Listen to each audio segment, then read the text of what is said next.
நீங்க ஒரு crime thriller படத்தை பார்த்துட்டு இருக்க மாதிரி கற்பனை செஞ்சுக்கோங்க. அல்லது ஒரு கிரைம் நாவல் படிக்கிற மாதிரி கற்பனை செஞ்சுக்கோங்க.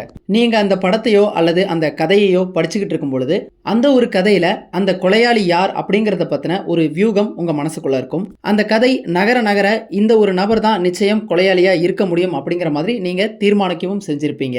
ஆனா அந்த படம் முடியும் தருணத்துல பாத்தீங்க அப்படின்னா உங்களுடைய வியூகம் அப்படிங்கிறது தப்பு அப்படிங்கிறது தெரிய வந்திருக்கும். நீங்க நினைச்ச அந்த நபர் கொலையாளி இல்ல, வேறு ஒரு நபர் தான் அந்த காரணகர்த்தா அப்படிங்கிறது உங்களுக்கு தெரிய வந்திருக்கும். இந்த ஒரு அனுபவம் உங்களுக்கு நடந்திருந்தது அப்படின்னா நீங்க ஏமாற்றப்பட்டிருக்கக்கூடிய அந்த திரைக்கதை உத்தியின் பெயர் தான் ரெட் ஹெரிங். ரெட் ஹெரிங் அப்படிங்கிறது ஒரு சின்ன துருப்பு அல்லது ஒரு சின்ன தகவல் அப்படின்னு சொல்லலாம்.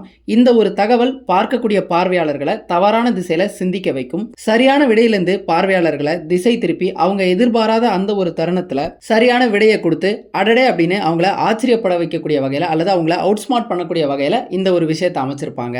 இந்த ரெட் ஹெரிங் உடைய பிரபலமான தமிழ் பட உதாரணம் ராட்சசன் திரைப்படம் தான்.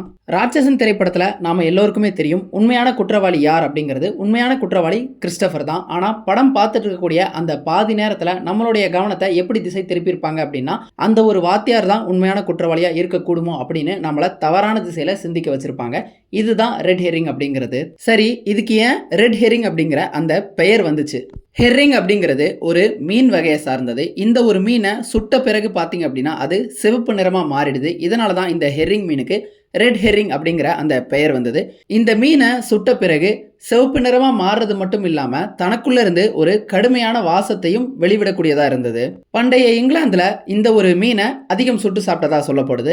அங்க இருக்கக்கூடிய வேட்டைக்காரங்க பாத்தீங்க அப்படின்னா நாய்களை தங்களுடைய வேட்டைக்கு பயன்படுத்தினவங்களாவும் இருந்தாங்க.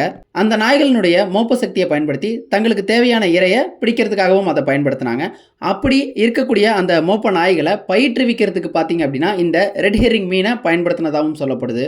அது எப்படி அப்படின்னா ஒரு மோப்ப நாய்க்கு அது என்ன வாசனையை பின்தொடர்ந்து போகணும் அப்படிங்கிறது முன்னாலேயே ஊட்டப்பட்டுரும். உதாரணமா ஒரு மோப்ப நாய் ஒரு முயலினுடைய வாசத்தை மோப்பம் பிடிச்சு அதை தொடர்ந்து போகணும் அப்படின்னு வச்சுக்குவோம். இப்போ அந்த நாய்க்கு முதல்லயே முயலினுடைய வாசத்தை ஊட்டிடுவாங்க.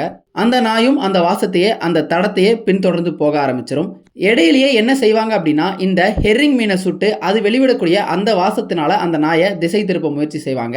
இப்போ சரியா பயிற்றுவிக்கப்பட்ட நாய்கள் என்ன செய்யும் அப்படின்னா நமக்கு முன்னாடி ஊட்டப்பட்ட வாசனை முயலினுடைய வாசனை தான், நாம அதை தொடர்ந்து தான் போகணும், தடம் மாறக்கூடாது அப்படிங்கிறதுல தெளிவா இருந்து முயல் வாசத்தையே பின்தொடர்ந்து போக ஆரம்பிக்கும்.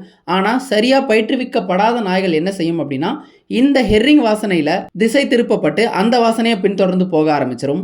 இந்த திசை திருப்பக்கூடிய உத்தியையும் திரைப்படத்துல கடைபிடிக்கிற காரணத்தினால தான் திரைக்கதையில இதுக்கு ரெட் ஹெரிங் அப்படிங்கிற அந்த பெயரும் வந்தது. ஸோ சினிமாவில் இதை தான் ரெட் ஹெரிங் அப்படிங்கிறத சொல்லுவோம். உங்களுக்கு இந்த வீடியோ பிடிச்சிருக்கும் அப்படின்னு நினைக்கிறேன். மீண்டும் வேறொரு வீடியோவில் சந்திப்போம். Thank you all.